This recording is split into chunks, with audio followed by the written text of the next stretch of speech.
Haven't. What is Adam saying? Oh, Adam says he wants to see the chonies. What is up? What's going on, Good Jennifer Lacey? morning. How are you? Oh man, I am fantabulous. We have our very own DJ Hootie Hoot I back know in he's back. I'm so excited. back in the sound booth. So what that means is I'll be able to give more attention to the questions and the conversation, and I get to blame Adam for like all the comments that aren't brought up to the screen. True, but I think the no, sorry, and the additional value is that because you have to split time when Adam's not there, that you get to be right here with me and you get to, not have to worry about those other things. And Adam can just start pulling them up, which helps our conversation grow because then we get to see more things. So, Yes. So speaking of our conversation, what are we conversating about, Jennifer? well, we're talking about life lessons, which is cool because that was something I had to think about this week, and so we're going to dig into that a little bit on some advice maybe that we would give ourselves if we had to start all over and how that could maybe impact our careers and decisions we've made. Yes, life lessons. Hey, blue heart. Where's the blue heart banner? What's that? Where's the blue heart? There we go. Thank you, Adam. Come on now, catch back up. Whoa, whoa, whoa. My fingers are going to get very happy. Yeah, watch out. Right? Look, even Adam's like, come on, keep it up. So, yeah, Blue Heart, new. Let us know you're here so everybody can love all over you. We got people that I know haven't been here before. So, can we go? Welcome, Adam. Glad you're back. Go back to the blue heart banner. Because I had some people reach out to me about the blue heart, so we didn't explain it very well. So I want to make sure we explain it very, very well. Those that are jumping on, that have never jumped on, okay, you may have been listening in the background or lurking, but you've never like typed and added to the conversation, or you're back there and maybe you don't really want to engage, but you want us to know you're there. So if you will please, Jeff Sample, go ahead and put a blue heart and share that in the chat, then we know it's like your first time engaging with us and we can like connect with you and love on you and make sure all of our tribe supports you. So please do that as you're popping in. And then if you see other people that maybe you hadn't seen before or you see the blue hearts, please go in and give them some love. Yes, and look, we got Mr. Azul Peter says he's a first timer. Whoop, whoop. And he's coming in from Nigeria. Welcome, my friend. Thank you for being courageous and putting yourself out there. Yes. We also have Usku, Adabambu, also from Nigeria. Man, we're international. And first timer. Yeah, first timer also. Yes. Jim is not a first timer. No. Glad he's back on the back deck. I don't know if he's by himself or with his wife. I think he's drafting up the next agenda for that big event that he just had. Oh, the superintendent thing. Oh my gosh, yes. Yep. And then Mr. Lance he says, Miss DFW Achiever. What's he talking about, Jen? No. We're doing blue hearts right now. Let's focus on the blue hearts. Then Mr. Jeff Sample. What is up, Jeff? How you doing? I guess you're West Coast, Jeff? I think he's West Coast, right? I think, but he's the one that reached out and he went, Jennifer, I know y'all have this thing. I don't know when it is. I don't get alerts.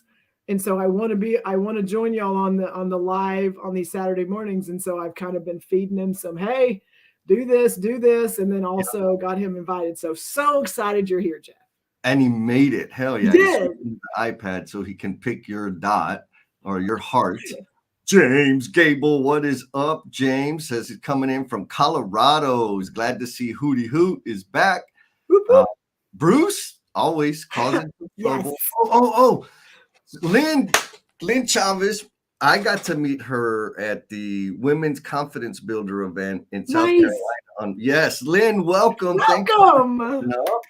So awesome. I think her and Lance are connecting because they need to because they're amazing. Nice. Oh, look, I got another troublemaker. Oh my gosh, they're just following you everywhere. Julie says she's here for the first time, coming in from Facebook land. What's up, girl?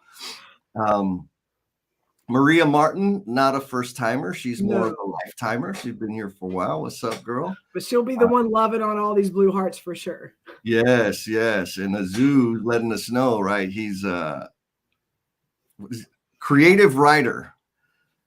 But it's kind of fitting, don't you know an author or two, Jen? I mean, we got a few in our group Yeah, yeah. And then we got LinkedIn user. I'm gonna assume that is our really good friend, Miss Tanya. from San Antonio. Yep, in San Antonio. Here we go. Bruce says, when the No BS tribe has a Hall of Fame, Jennifer Lacey has to be a No BS first ballot Hall of Famer.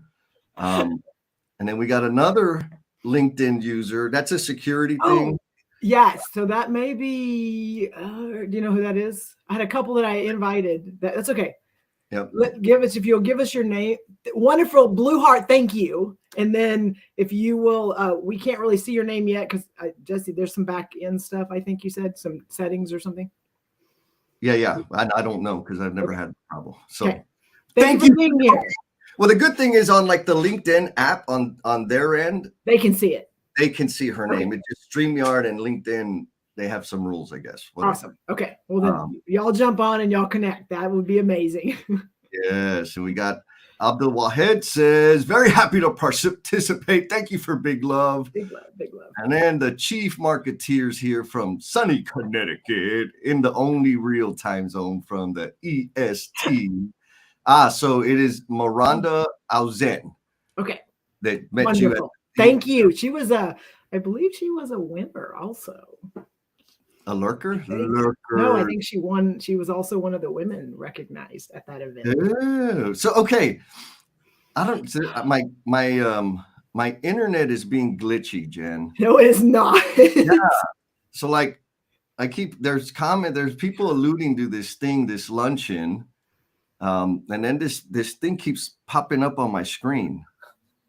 What's that? Can you please tell us a little bit about that, Jennifer Lacey? The world wants to know.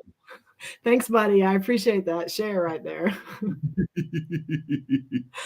No, so this week I with another huge group of ladies in the DFW area was recognized by the Dallas Business Journal as the 2023 Women in Business honorees. And so I was one of those winners, and along with a whole lot of people that are doing a whole lot of amazing things. And so if you don't know, you can check out social media. It's pretty much everywhere. But yes, that is what happened this week. And that is the basis for our conversation today. Yes. Right? Oh, okay. Yeah. So great segue. So we were asked, every one of the honorees, when we went on stage to receive our award, every one of us had the microphone and we were to answer the question of if you could give advice, if you could go back and give advice to yourself before you kind of started your career and before you kind of started down your journey, what would that advice be? And that was something we had to present to the entire room. And so every honoree got to get up there and give their advice. And so it was recorded and shared, and all these people were talking about it. And some of our follow-up conversations were, well, what is your topic going to be on Saturday? And Jesse and I went, well, why don't we just make that be the topic? Because it was a good advice, but also a lot of follow-up conversations about what you would say, what people took from what I said, and things like that. So those are things I think we're going to talk about today. Woohoo! Look, everybody showing Jen some love because she's kind of a big deal. And so, folks, y'all keep bringing. Oh, look! Jeff got the blue heart in. Jeff, everybody, you already know. Attack, unite, support. Yes. My buddy Chris Davis coming in from Denver, also, and then Mr. Duan is here. He's on in. LinkedIn user coming in from Jacksonville, Florida. First timer logging in. We got lots of blue hearts today. Yeah. And then Mr. Colin Sutt says, sup, y'all. Good morning. What's up, big dog? Colin. We'll be seeing them soon. Okay. So y'all keep letting us know you're here because we want to love on you.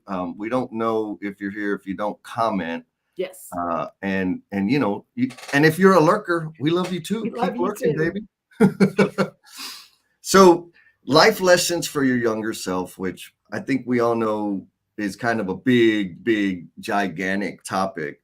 and you mentioned, right, I was talking to Laura, uh, what was it, Wednesday Wednesday night. evening in Dallas, and I was giving her the run through about how we go ahead and how we How we prep do for all the the planning.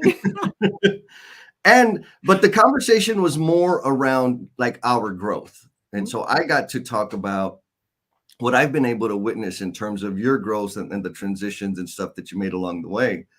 Um, and all of that was based on the message that you delivered at this luncheon, which was a pretty powerful. For me, it was a 1-2 punch, right? Because at first it's like, oh, that's weak, and then I'm like, oh, damn, that's really, really good. And so I'm wondering, Jen, would you mind sharing your message, your takeaway for to get this conversation kicked off? Absolutely. So, again, the question for those of you that are jumping on was at a luncheon this week that I was honored as one of the 2023 Dallas Business Journal's Women in Business winners. We got asked as we were accepting our award, when you go on stage, you're going to have the microphone. And if you will give the audience a brief, if you could go back and give your younger self some advice based on all the things you've learned, what would you tell yourself? That was the question. And so two pieces of advice that I gave the crowd. Number one is never forget the people that have always been in your corner, those people that have been in the shadows and kind of, pulling the strings, but also those people that picked you up when you've fallen down. Just don't forget those people, because those were a lot of the people that were in the room there to support me.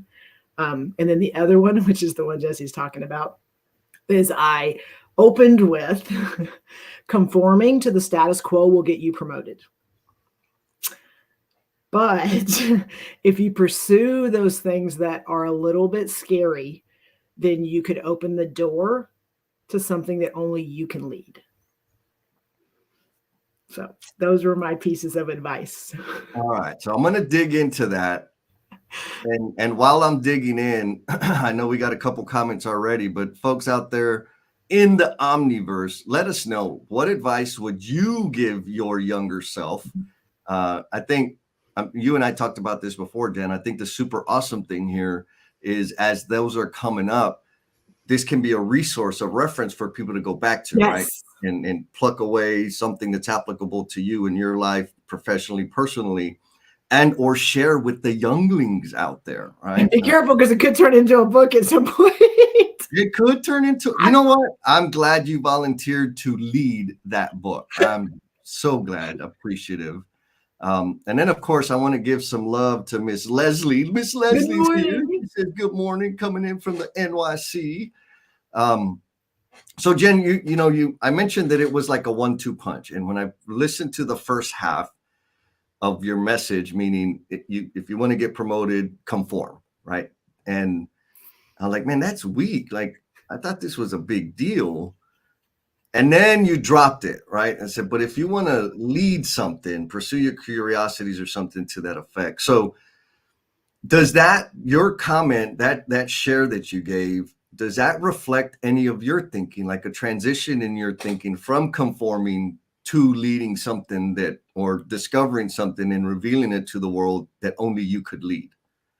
100%. But it's not just like, oh, this one thing happened. It's like been my career. Like, I think I've been next week, I will be within the construction industry and with the firm I'm with 20 years. It's a pretty big deal. And so, but that wasn't my first career.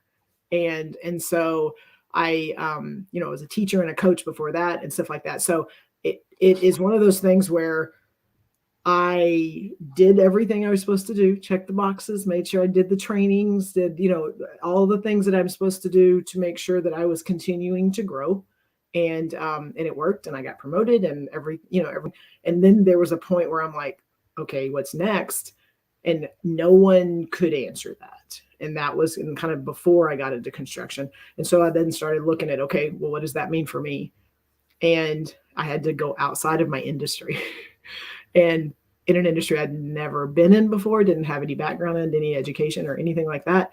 And to make that jump after you've kind of been in a career is freaking scary, because you don't know what you're going into. And I mean, you could fail, or you could get called out on something and be like, what, why are you here? Like, how did you even get here? And so made the jump and really had to, I don't tell this to a lot of people, but I, had been teaching and coaching and, had done really well. And, kind of my career was growing and applied for a job and kind of had to take a pay cut. And I was a teacher. So I had to take a pay cut to come into an industry in a position that I had not proven myself, that I had not, they didn't know what I could bring other than my resume. And so they kind of like, I had to humble myself a little bit and go, okay, I can do this. And then, got in there and was rolling and checking boxes and getting promoted and great performance evaluations and everything was good. And then, got through, 10, 15 years of that and went, okay, what's next? And what I'm doing now didn't exist. And I think that's what got me to say what I said, is because we kind of started doing some things within the company that I did not have experience with, did not have knowledge of. But something in it kind of ignited something in me and made me realize like, ooh, that's something that I could get behind. And that's something that I could believe in. And then I just went full force, learning, trying to understand, going and interrogating people and getting all the knowledge and all the information that could help me go, okay, what's next? And then went outside my company and started connecting with people that were in the space and getting kind of the foundational knowledge and understanding of what it was. And then I just started doing it. And then about 4.5 years ago, maybe 5 years ago, went in and said, hey, I think this is a role that we need in our company and it doesn't exist. And I need to be that person. And they took a chance on me and they gave it to me. And right now that is my role in a huge construction company. And it is not something that 7 or 8 years ago, anyone could have even thought that one, I could do it, or two, that it needed to be there. And that is like something that if I didn't jump and try something scary and go, oh, I don't know what's going to happen, there's no way I'd be where I'm at. So. And so was it like just one jump? It's okay. It's like a big jump. And then you're like, but I have the safety stuff on. So, it's like where you do it, but you're protected still. Like I have a fallback and I have this. And then there's some jumps where I just jumped and I'm like, I'm either going to fly and it's going to be great, or it may hurt a little bit if I don't, if it doesn't go the way I want to. But I had to take some of that protection off and know that this could end not the way I wanted it to. But I was scared, but I knew it would be okay because of who I was. And that if I fell and I failed, it didn't mean I couldn't go do something else tomorrow. And I think once I got my brain in that place, then I was in control of it. Everyone else wasn't. Mm. So what I heard is there was a lot of little jumps. A lot of little jumps, a couple of big jumps that kind of put me in a different place. Mm-hmm. And at that point, I had to like make some decisions on, do I just sit here and I'm good? Because now everybody, everything's stable and everybody sees that I bring value. Or do I keep going because I'm in a place where, okay, I need more. And there's times where you have to kind of sacrifice some of that to be able to go, okay, but I want to be here. And we know people like that are fine in those places. My dad was one of those people. He taught school for 29 years and he was an amazing middle school teacher. And that's all he wanted. He wanted to teach. And when he got done, he felt like he'd done everything he was meant to do. Girl, 4 years into teaching.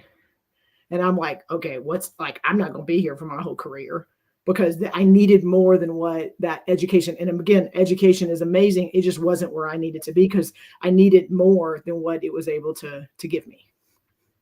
Boom. There we go. We got Mr. Kyle Davis says, your decision to live outside of your comfort zone has led to major impacts with the company. And he's blessed to work and call you his friend. Thank you, Kyle. He's another one of those people. So don't let him fool you.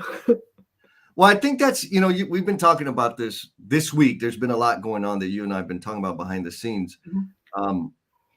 And, the idea of conformity, and with regard to what Kyle said, right? Like it does keep us safe. Mm-hmm. because everybody knows nonconformance gets you special attention. Good or bad. Right? Like exactly, like good or bad. Jesse It's bad. Jesse's used to the bad stuff. yeah, yeah.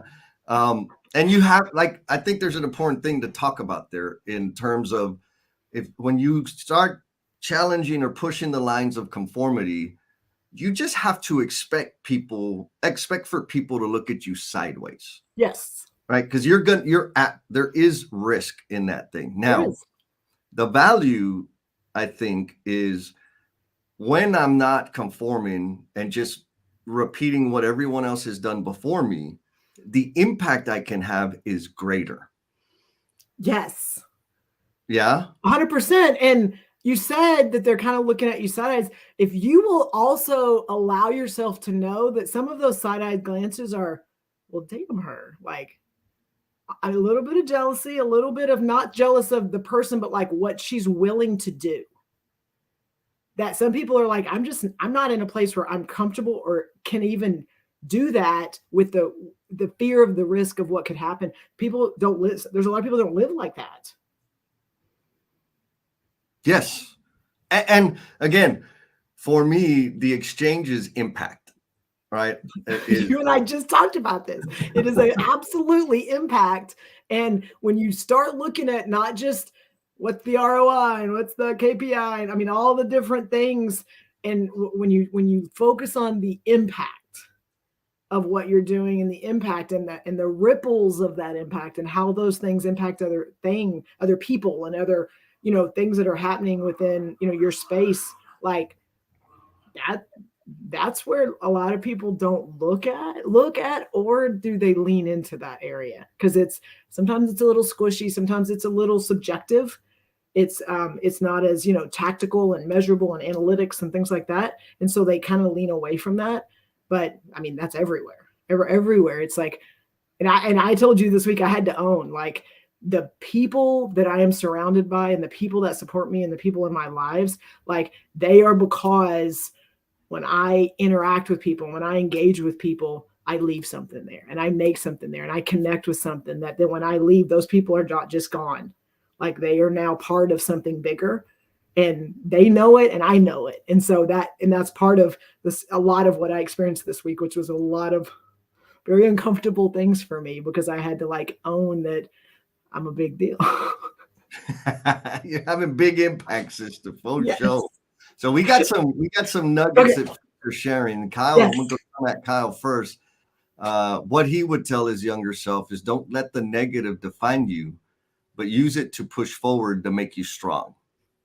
You ever deal with any negative comments, outcomes, even? Yeah, Jesse. I mean, well, okay. Well, let's turn this on you a little bit because I know I've been talking a lot. But like you've made some pretty big jumps, and like I've been. I mean, I'm gonna say I've got to be a part of a couple of them in the last 2 years. But you made some pretty big jumps from a firm that you were with for a long time to another firm, then to an. I mean, like you've made some pretty big jumps. So what? When you made those jumps, like what drove you to do it? But also like when you were giving advice to people on, hey, if you're thinking about this, like these are the things that kind of went through my mind, and maybe these are things to think about. What advice do you have for people? Yeah, well, I'll say like the first piece of advice that I would give my younger 15-year-old self is you are enough.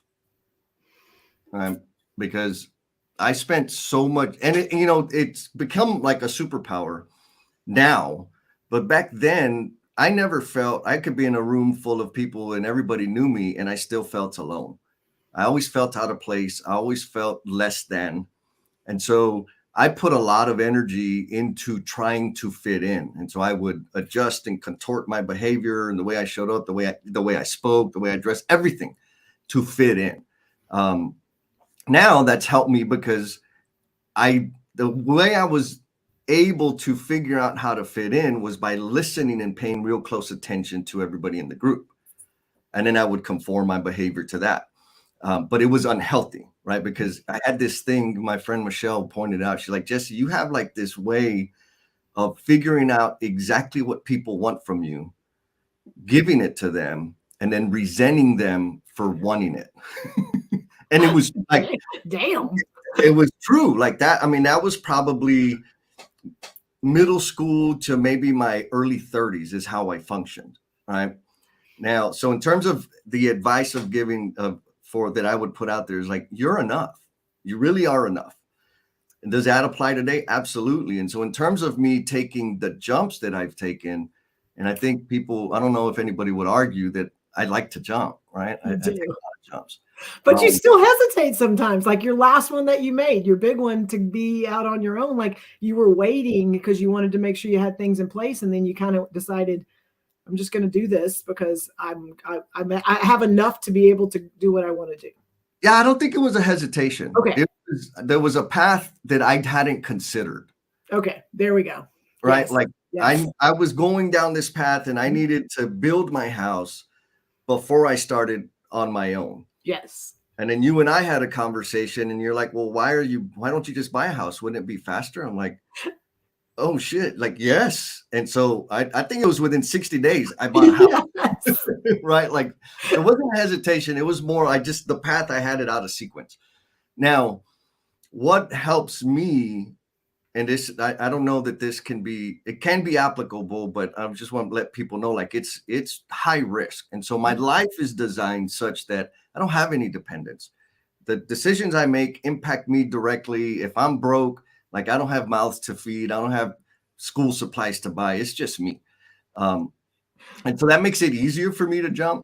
Now, for me, it's the idea to action thing, right? And my compulsion to jump and move on an idea comes from my past being a little kid, seeing things that I didn't take action on. And the people I cared about suffered. And then I finally took action, small action, and the conditions changed for the people I care about. And so I have some weird guilt and also an understanding that if I see a pain or I see a problem and I don't do anything about it, I'm contributing to the pain that other people are experiencing.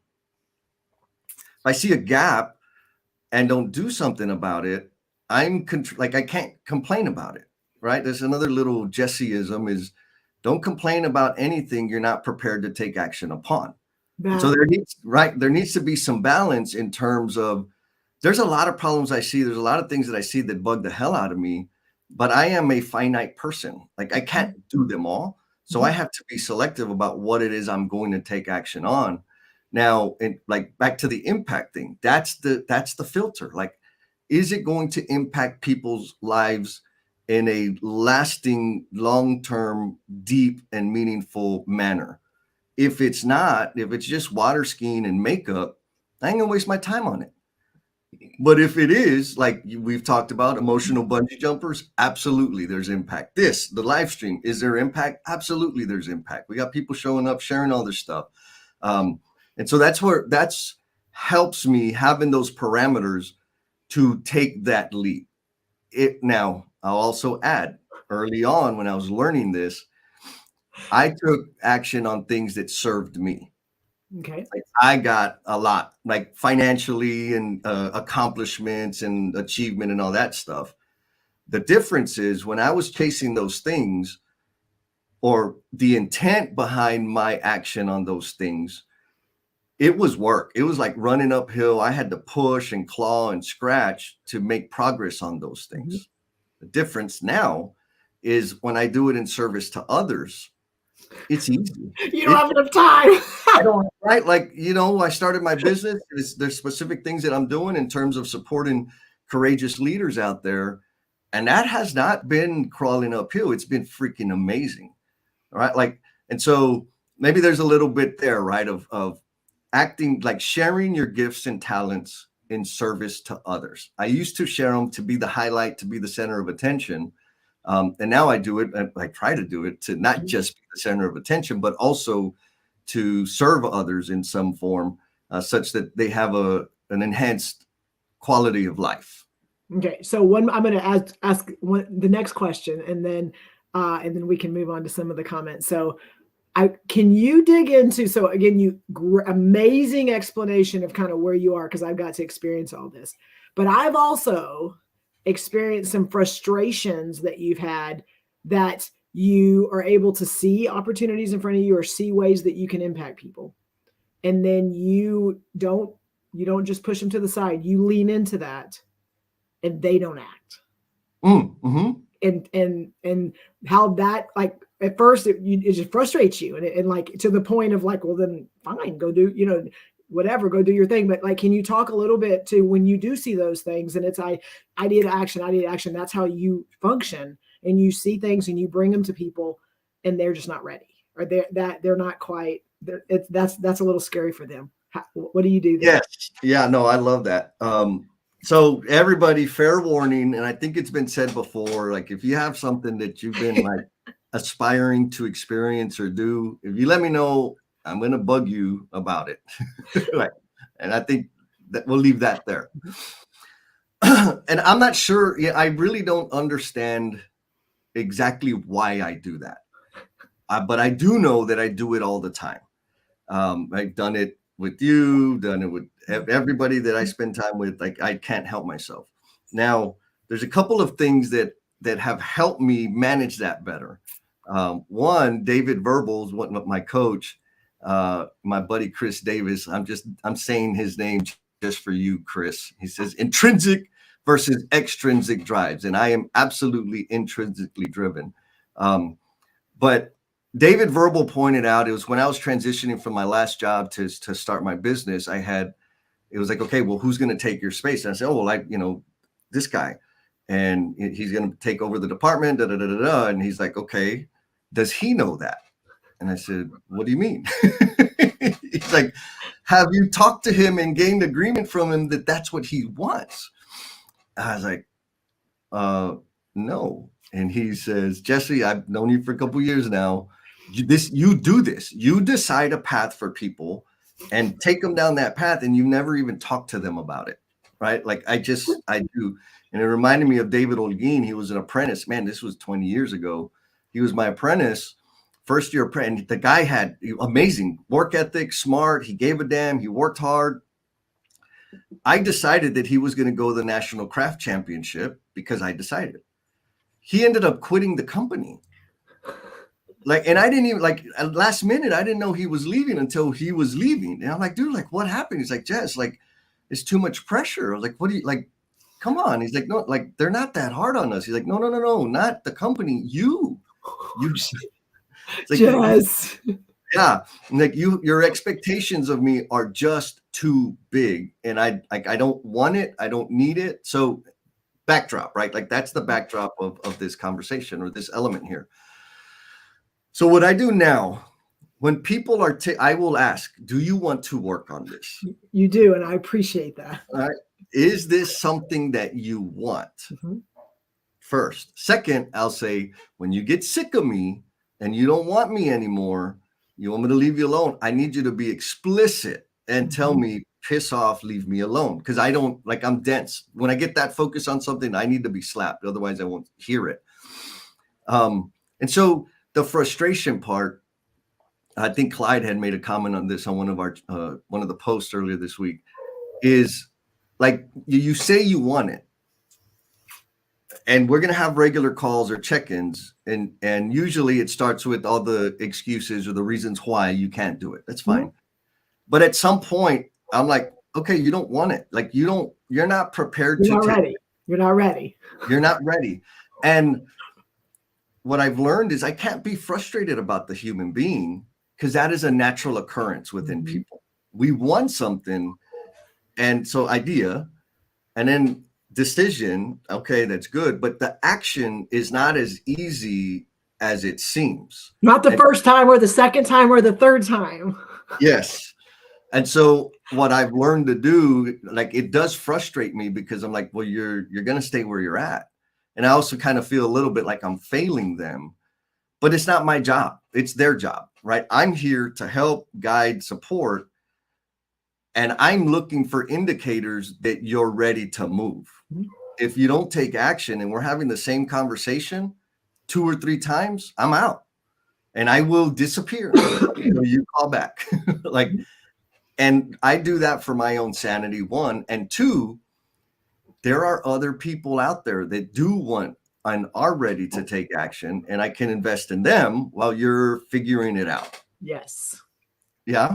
There's like so much going on over here. Like, I don't know if I like that Adam has control, but we'll just go with that. Like LinkedIn user says, yes, Jesse does need to be slapped from time to time.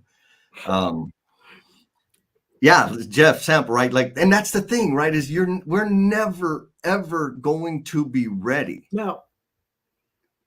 But so go, Yeah. right? I think like not taking action, biggest regrets. Don't miss the opportunities that are in front of you. And that's the thing, right? It's like, thank you, James. Like I have to do something because if I don't, I know that I didn't do anything. I know that I sat still and stayed comfortable. Accountability partner, Adam. Thank you. It is, and when I said what I said, it is not to put down or to judge those people that are checking boxes and doing the things that they need to do, because we have a whole industry, a whole world of those people. That's how a lot of things function, and a lot of things keep moving forward. So it's like at no point am I putting those people in a bad light. You are just one of those people, or you're something else. And sometimes you start one way and you move to another place, and you either have to be willing to be scared and be uncomfortable and not know what's in front of you. I'm just saying, like, that is not a place that everybody wants to swim. Yes. Well, so I'm going to go with Thomas's, and I'm going to come back to that. Yes. Okay. So Thomas says transcending discomfort does not mean ignoring or suppressing anxiety and fear. Like I have it. I do too. I do too. I do too. Right? But I do something. He goes on to say, but rather accepting it and learning from it. It also does not mean seeking pain for its own sake, right? Mm-hmm. But rather choosing pain that has a purpose and a meaning. Man, talking to my soul. That's what he does. It's like, it's not that thrill seeking, just what that looks like, and then the fall. Yes. Thrill seeking and then the fall. Like, it's not that. Right. But now it can be, because I've been there, right? Okay. Chasing that thing, whatever it is. But I lost my place. That's okay. It's uncomfortable, but if we don't take the action, guess what? I stay where I'm at. If I'm hungry, how many people have got, like, and I'm sure there's people out there, like, for me, I'm going to use the water park. When you go to the big water park with all the big water slides, there's the one slide that like is at the top of the tower. And like, when you're about to get on it, it's like the go and then drop. And then it's like the one that's like goes straight down, and the kids are just going 90 miles an hour, going 90 miles an hour. And it's literally like, you see the bottom, you see all these kids that are doing it, and they're all getting out of the pool and walking up and doing it again. And it's that moment where you're going, holy crap. And then that feeling of, and then you hit. Like, that's not a bad feeling. It's to protect you, to make sure that, you're like thinking about things and aware of things. But that feeling is what like then allows you to get to the next thing. Yes. So, that the anxiety and the fear, like, again, that's a natural thing. Thomas pointed it out. You and I are saying, yes, 100%. And what we do is, or what I do, I'm running like, ooh, this could, like, all the negative lists, like these less than awesome outcomes can happen. One of the ways I get over that, especially like starting my business and right? I ask myself, what else is also true? Right? Because yes, it is true that these things, these bad, negative, stinky things could happen. But what else is true? Amazing, awesome things could happen. And it's like, okay, I'm going to assume both of those are true. So now the question is, how do I find out? Do the damn thing. Bottom line. Right? Is it going to be the first time? Hell no, it's not. Is the experience in terms of learning, growth, self-awareness, etc., enough for me to go through the pain of doing it again to learn and get better at it?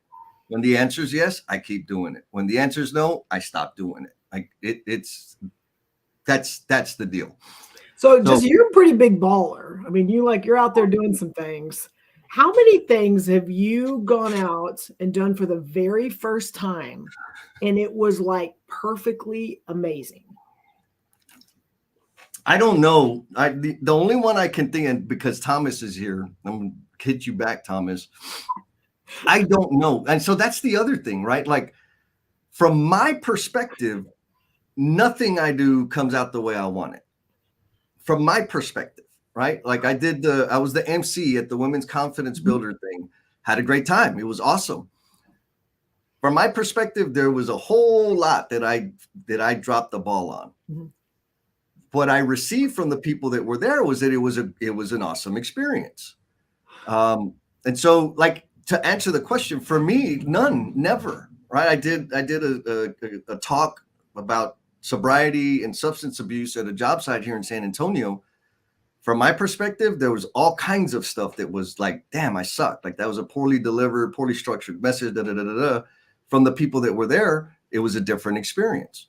So I think that's back to the impact question, right? Is what I want and how I want to serve and deliver. I'm always massaging and figuring that out. What the other people, like the audience's experience, is the most important thing, period, all the time. So back to Thomas, he was onboarding me. I started with the I company, remember this story. right? I was flying out. We met at the San Francisco airport. There was a pool plan that This was was your like scheduled. first time on this job, like with this company. First time with the company, Okay, I just want to be clear. right? So first time with the company, first time I had ever been in a room with the designers and planners and all of these super fancy people, because a month before that, I was just a trade partner and I have to lead the pool plan, As a right? GC. As the GC, Okay. right? And I've never, ever done that before. But it's what had to be done. So I did what I knew how to do. And I knew I was shaking like, oh my God, this is disaster. The feedback was that it was a great experience and it helped move the ball and help people get moving. So again, was it perfect? Hell no. Was it anywhere near what I know I can do? Hell no, it wasn't. Because they were speaking a language that I've never even heard before. Did they get some impact and value out of it? Yes, they did. So what's important? I can learn and adjust. They got some value. Awesome. Mission accomplished. And I think this ties into what my buddy George Sancho, I've known George since 6th grade. What's up, Georgie? He says to his younger self, he would say, have confidence in yourself. And so question, Jennifer, how does one get confidence in themselves? I don't like that question. Well, I don't think I can just go, I'm going to have confidence. So for me personally, you're building your resume and you're building all the things you did. For me, how I got it and how I got to the point now where I can say that I'm kind of a big deal. Like for me to be able to say that out loud, people don't understand how big a deal that is.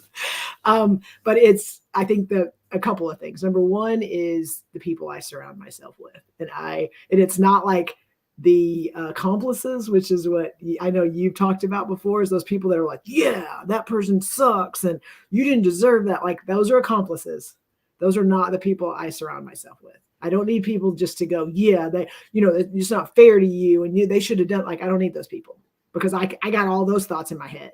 I don't need those people to validate those thoughts.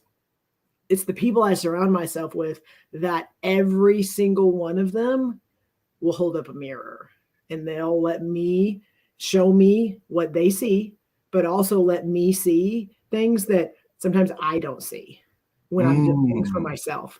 And when that started happening, when I started allowing those people to be around me and to encourage them and to listen and to not be the first one to speak and to really pay attention to what they were saying and then take action on some of those things, the shift was like, for me, it was crazy. Because now all of a sudden, as much as I felt like I was giving up control and giving up things, what it opened up in front of me and what it allowed me to see how do I get confidence is when I see the confidence that other people have in me. And that was, to me, I love Rachel. Very But I cool. mean, that for me, that's what the shift was, is when I took off the armor and I took the walls down, and I allowed myself to listen, but also to give. This show is a big deal. This show is just the vulnerability and the I'm real and I'm a human and I'm gonna, I make bad decisions and I do all those things, and it doesn't make me less than.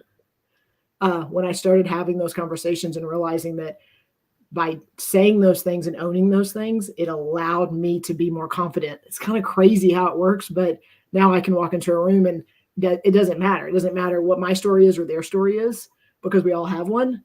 And I'm going to come in as the same person every time. Yes. Yes. What For about me, you, Jesse? well, it's like super basic for me. Do more of it, right? Like podcasting, comfort when I first started, low comfort level, no low confidence. I did another episode and another episode and another episode and another episode. And now I have proof against the what if that I can do it. And I have proof to look back on and see that I can get better.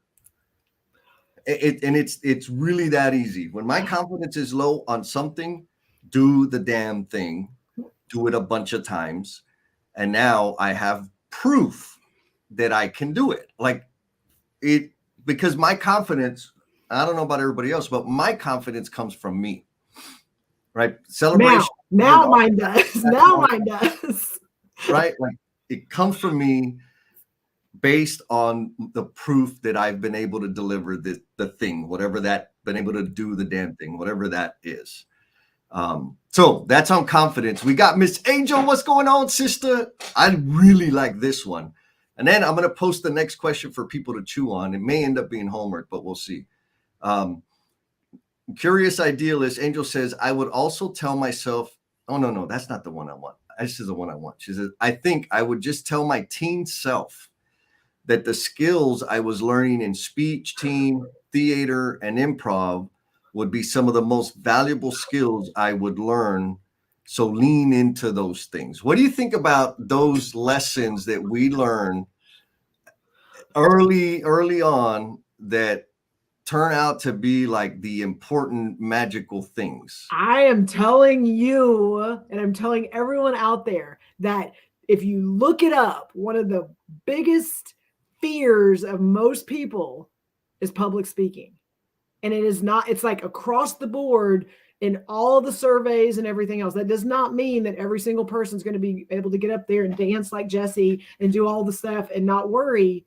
But I am telling you, just like he said, the more that you do something and lean into those things, those nerves and those butterflies, which I felt this week for the first time, which was kind of crazy.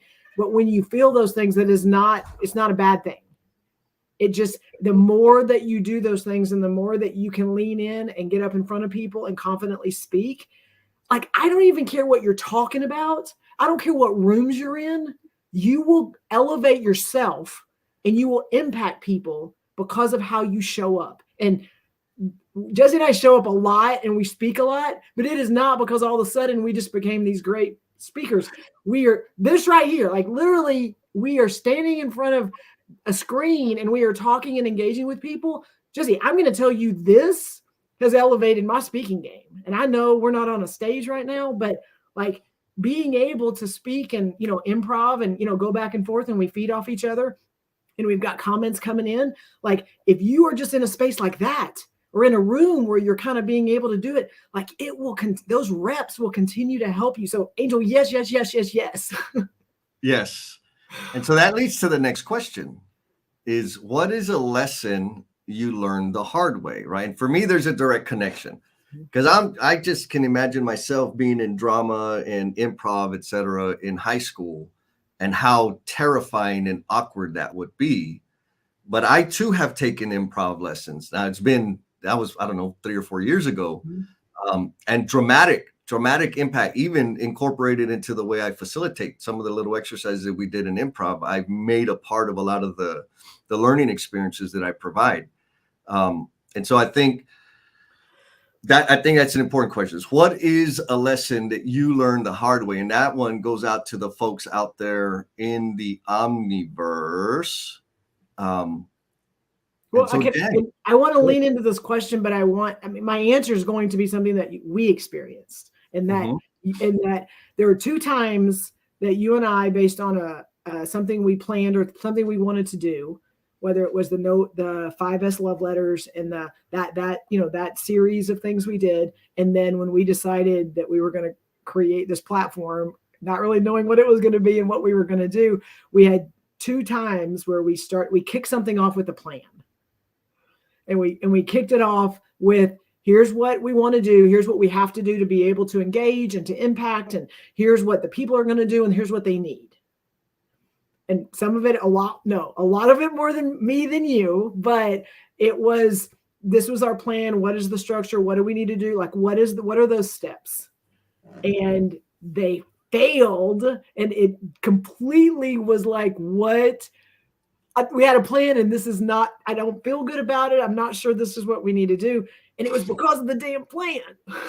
And so for me, what is the lesson that I've learned the hard way is, I know there are times, and I work in construction, policies and procedures, all those things, like there are a lot of things that you need to make sure you're following the plan.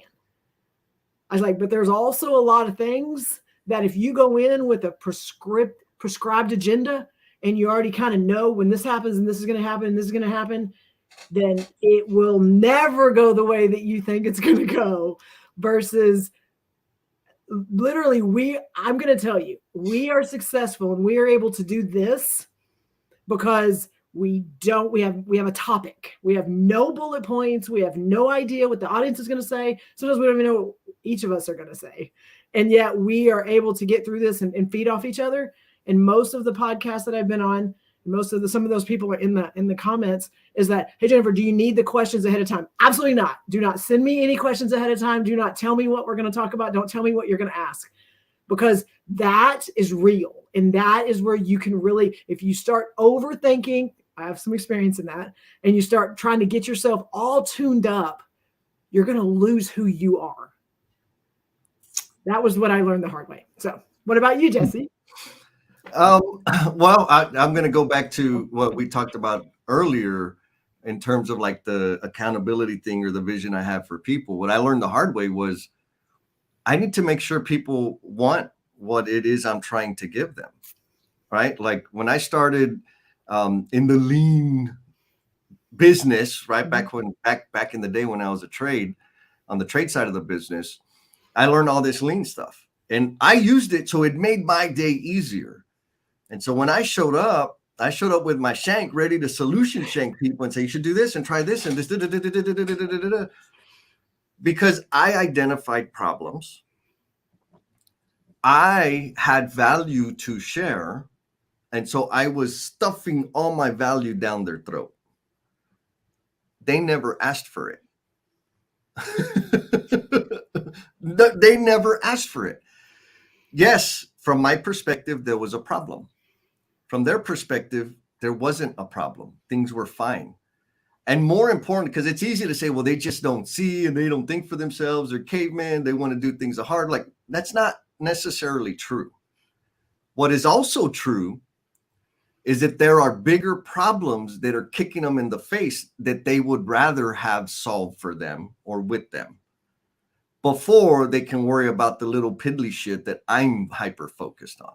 And so the learning the hard way was learning the value or the necessity to get agreement on the problem. Because if I think you have a problem and you don't, there ain't nothing I can do to get you off of that. I can point at it, I can tell you about it, but if you don't care, I'm spinning my wheels and I'm eroding the connection that we could potentially have. Right? Yes. Like so many people have come and said, well, you should do this, and why don't you should try this, and and I'm like, yeah, sounds good. Thanks. Not interested. That's not a problem I care about. Let's talk about something I care about. I know how that feels within me. And so when I'm working with people, or especially like when I'm trying to figure out a deal to work with my clients, I ask a lot of questions. because I really want to understand what are they dealing with? What are the things like it's easy people it's kind of easy for us to talk about what we want, like what the ideal situation would be. What's really difficult is to understand what's in the way of us getting there. Right. And so figuring that out helps me form the support and the messaging, et cetera, the resources I'm going to connect them with, because it's going to address the biggest, most painful problems for the person, for the human being. Let's do that. Let's make some deposits in that emotional bank account, serve them. And this, you know what that does? Increases bandwidth for learning. So we take some of that stuff out, the static out, get some bandwidth, and then we start doing like the nerdy stuff that I'm compelled to impose upon them. Like, so summary is get agreement on the problem, do something in service to them, and then do all the curriculum, nerdy, fancy crap. Well, I love what you said, and I want to add, because you do this too, is ask the question of what they want and what they're looking for. Because sometimes, and we do this with emotional bungee jumpers and things like that, is we like make sure when they come to you with a problem or they come to you with an issue, and Jesse, you are very much like, I have the solution to help this. Like, we need to ask that question, and you do a really good job of, okay, what are you asking for? What are you looking for? What do you need me for? And sometimes, as much as it's hard, is like, I just need you to let me vent. Mm-hmm. And I want to walk away, and I need you not to come back later and go, did you, should you, would you? Like, sometimes that is all they need. And if you get clarity early, a lot less frustrations on my part, and we are giving them what they want. And that doesn't mean they're not going to come back later, but like when you over try to help, you shank, you all these other solution, whatever. One, if that's not what they're looking for, you're making things worse, and literally you have the best intentions. And so getting clarity early is, do you want help with this? What is the problem? Those type of things can help a lot of those frustrations. Yes. And Miranda, I think this is like fundamental to this thing that we're talking about, right? The problem, the dynamic that we're touching on. Miranda says, and thank you, DJ Hootie Hoo. He's out there sourcing names for us. She says, I learned the hard way that it's not about me. Right. And so in these engagements, right, you don't have to be a lean freak to have this problem, right? Like, you be supervisor, you could be a husband, a wife, a brother, sister, friend, etc. Why do I want to give them my best, polished, tastiest value? Because I'm going to feel really good that I helped them. Right. I gave them the best I have. So I'm going to say, yeah, good job, Jesse. It's not about me. Yes. It's about them.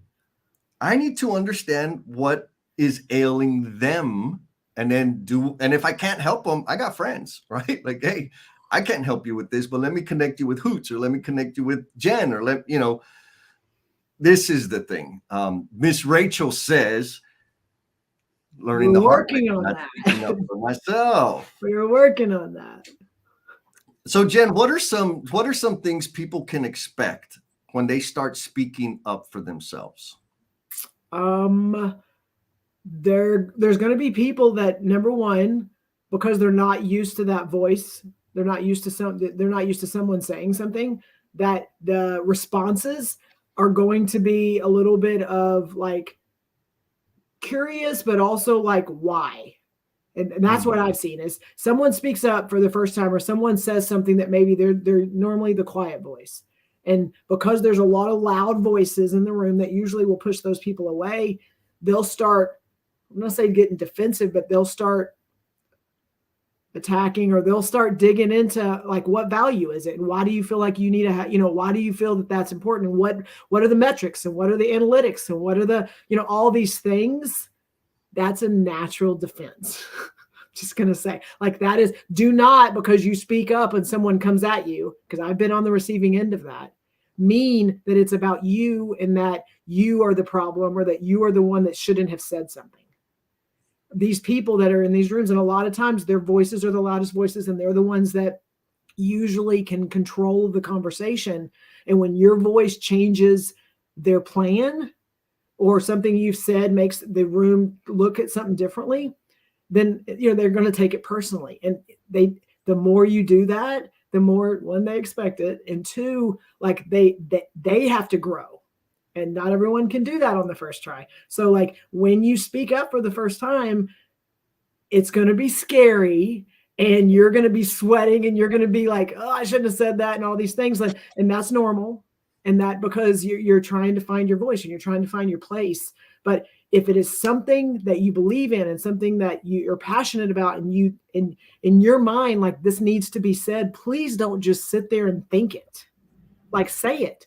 And there's going to be times where someone may come and say, hey, appreciate that, maybe we can do this later, or we can meet later. Like, that's fine. But like, don't just sit on it and then later on go, well, this happened and this should have happened and all that, when you really didn't take the time to voice some of your concerns. Yes, it's not easy. It's going to take work. People grow at different rates. Like, speaking up helps a lot. So Steve Martin, I love this. Steve says, if you're struggling with taking risks, don't focus on jumping, focus on landing. Ooh, I like that. Right? A simple twist of mindset helps you start on the journey. Yes. Where am I going to land? What do I want it to be like? Jeff Sample coming in seriously. Killing it. And so, Jen, if you can run with this for a little bit so I can make sure everybody gets the link to the after party. Put yourself first. Oh, Jen, what a coincidence. Put yourself first isn't selfish, it's selfless. If you can't show up as the best you, everyone around you suffers. What do you have on this topic, Jennifer? Well, one, again, we are around amazing people, and the people that the space that we are in, and the people that are around us have a voice, and they are in other places talking and doing things. And that keeps getting bigger. And for someone who has been fine shining that light and elevating people around me, I have no problem with that. But it's hard when that light shines back on me. And so for me, it was just like, it's not about me. It's not about me. It's not about me, which is absolutely right. But when you minimize yourself, and when you minimize the things and your power and your impact because you want to make other people look better, sometimes like that doesn't help the people you're trying to help. And so what I've realized is, and I've had some people that I didn't even know were paying attention, which it helps, but it also makes me realize I've got to lean into that and do it more. People that I didn't even know they were out there and they were watching, and that they came up and they said, Jennifer, you know what I love about you is every place you are in, whether it's a podcast or in person or in a room in a training class or you're speaking, you show up the same every place you are. And like, that's not a big deal in my opinion. Like, I'm just being me. But for people that are watching, and that a lot of times are in rooms with people that they have this face, and then they have this face, and then they're in front of the executives, but then they're over here at the bar, not like, there's different people that show up different ways. But if you show up the same way, who you are, what you believe in, like, that influences people, that impacts people. And I don't think we think about that. We think about that moment in time and who's in the room and what are we trying to do? And if you just show up with who you are, what you believe in, like, that inspires people. And for me, it took a while to realize that was a big deal, and I needed to lean into that. Okay, so I didn't hear much about you putting yourself first. I heard you more talking about serving others. Did I get that, Hoots, or was that? So let's give it another shot, Jen. Come on. What's the question again? I don't like this. Putting yourself first is not selfish. It's selfless. Yes. Yes. Okay, fine.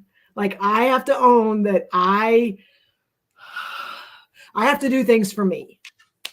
I don't like you, but that is true. And I have to own that my job and my roles and my responsibilities are absolutely in service to others. And I have to make sure that I'm taking care of those things. But I also have to own that if I am not taking care of me and I am not putting the focus on me and I'm not taking the time and I am not, I don't like you. I hate you, Adam. I've got to take the time for me. And for a long time, even from when I was younger and being a single father and having to take lots of responsibilities and stuff, my entire life, it's like responsibilities, take care of everybody else, and then everything's going to be fine. And you can do that up to a point. And if you are not stopping and taking the time for yourself and literally like having to disconnect and not make it about what other people think, what other people see, what other people want, what other people need, and it has to be about what I need, which is very, very hard. Very, very hard. And then I'm doing a disservice. And when I realized that like by taking time for myself, which seems very selfish, thank you, Jeff, it's not. Because if I'm in a better place and I'm taking care of me and I'm doing things to put me in a good place, it only makes everything else better around me. But like that connection I'm still working on it, but it's taken my entire life to understand that I'm doing a disservice to myself, but to others if I don't take care of me first. Thank you for answering the question, Jan. I'm so glad Adam's like back there because now I can really focus. Okay, well, I have a question to you because it was like way farther back up and it wasn't highlighted. So I am going to address it to you. Is Adabambo said, what's your greatest fear? And so based on the kind of things we've been talking about today, Jesse, what is your greatest fear? My greatest fear is and has always been abandonment. It's a thing that came up when I was a kid, and for a lot of different reasons. And this is how strong it is. I may not be getting abandoned, but I'll frame behaviors and responses from people as abandonment. And so part of and there's a lot of sayings out there, but I really think that fear of abandonment is part of what fuels me to serve others, right? Because if I'm providing value, if I'm helping and making people's day better, or at least every now and then adding a smile to their day, they won't leave me. All right. So on one end, there's this thing that I'm compelled to go help and serve, but on the back end, it's chasing me. So like I'm chasing after this thing that I want to serve and help people. What I'm running away from is being left behind or left out, right? Being abandoned and forgotten about. And it doesn't manifest itself in an unhealthy manner anymore. I think like because I'm chasing and being chased, I think it propels me forward. What do you think about that? Well, yes, I agree.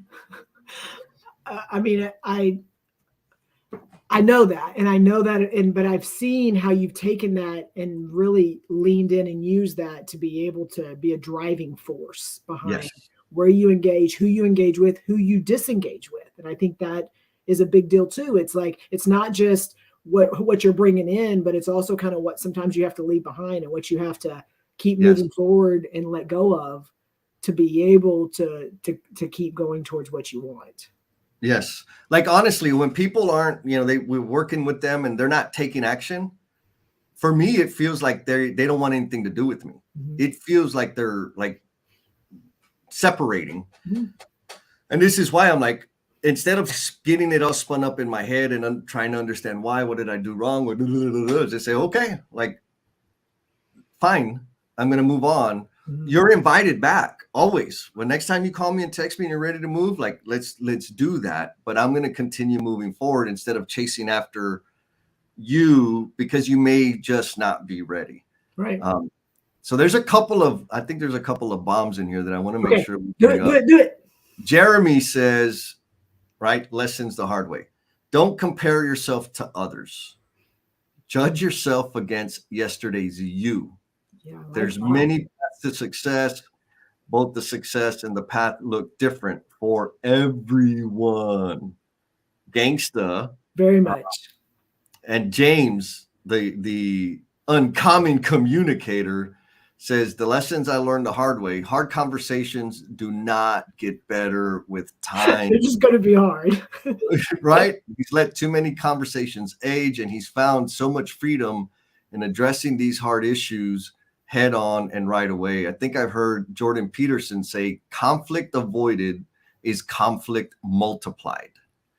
Right? Like that's how it processes in my head, is like we need to go and do the damn thing. It's not comfortable, it's not easy, but ain't gonna get better. It's only gonna get worse. And how many times does he have you, like, I'm going to tell you from my person, how many times when you've made the phone call and you've had the tough conversation, whether it's, again, something you didn't want to do, like the other person says, thank you. Oh Oh man. my gosh. Like, and it's like, it blows my mind, but I'm like this, like they are so appreciative of just the direct conversation. It doesn't happen all the time, but it happens very frequently. And I'll Right. tell you, like, if guys, folks out there, Omniverse tribe members, like, don't get it twisted. It doesn't happen immediately. No. Sometimes it's days and weeks Yeah. or months before that person that I had the hard Mm-hmm. conversation with will come back and say, man, thank you for saying that. Mm-hmm. Like, it's been an issue. When you said it, it bugged me. I've asked other people about it. They said it too. And they're like, those people have been in my life for a long time and they never pointed it out, but it's always bugged them. I've known you for 3 days and you said it, and like, thank you. And so you have to go there. Is there risk? Yes. Do I risk people saying Jesse's a jerk? He's whatever? Yes. But I'd rather do that than let the people I care about, the people that I want to serve, walk forward blind, right? Like it's worth the risk if you can be more aware of how you can be closer to the promise you are intended to be. Yes. And it's because a lot of people won't do, like, they won't have that conversation. And like, it's a phone call, it's a text, they found out through somebody else. And like, it hurts. It doesn't mean it's going to be less painful. Right. But like that, being able to be the person that you're showing up and you're being real and you're having that real conversation, like it also allows you to influence and impact those people that they can do those things. Yes. Force multiplying. So folks, LinkedIn after party is going to be starting here in about 8 minutes. I posted the link in all the socials. Jen, we're going to transition to closing thoughts, but there's two comments I want to bring up so you can form your closing thought. Okay. Great. Bruce says, I learned early on not to assume anyone has any interest in what's important to you, but it was hard to understand to what degree that was true. So he had to understand the value of me, of what I wanted, and to do and be prepared to fight really hard for it. Like, just because you care about it, you can't expect other people to care about it. Period. It's not fun, but it's a truth. And then Miss Carol says, it either gets you now or it is getting you now, right? Like, pay me now, pay me later, you're gonna pay. Mm-hmm. So have the hard conversation, do the work, do the damn thing, because it ain't going away. All right, Jen, closing thought. I mean, we've said a lot today, and there's like a ton of things. I think I just want to make it simple today. Is if it's only in your head and you never voice it ever, don't judge or get mad at people for not understanding it. And I think that we have those things in our head and it's not fair and they should have done this and they would have done this, but we're not willing to speak up and say it.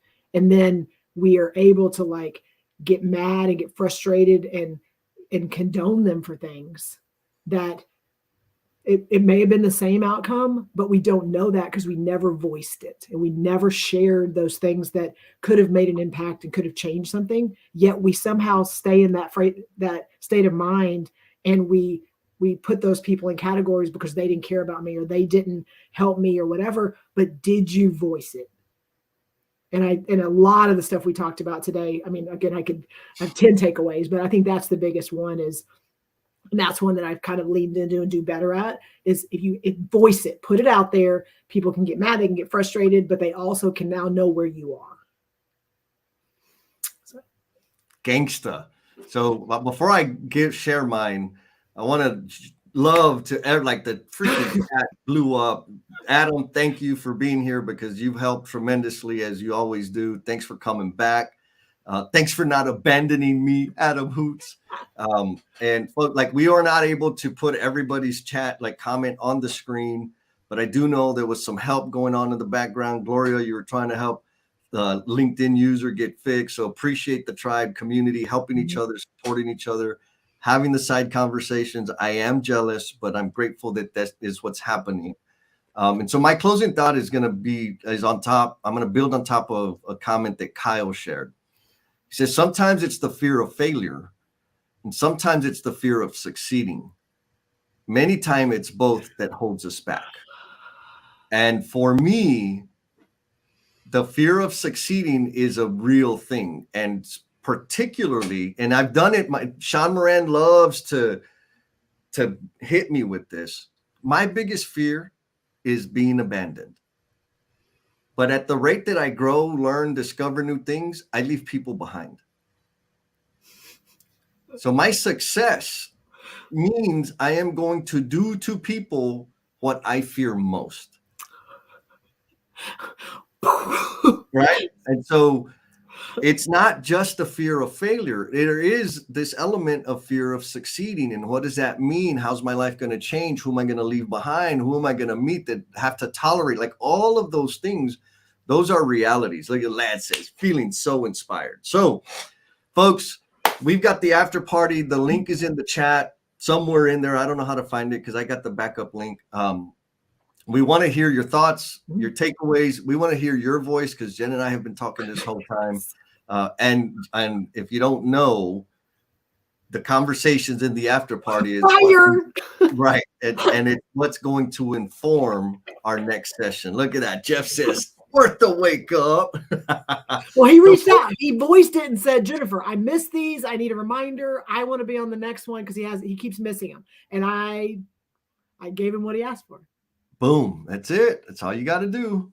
Leslie, she's gone. Love y'all very much. And we'll hear you in the after party. Yes. Talk to you later. Bye. Peace.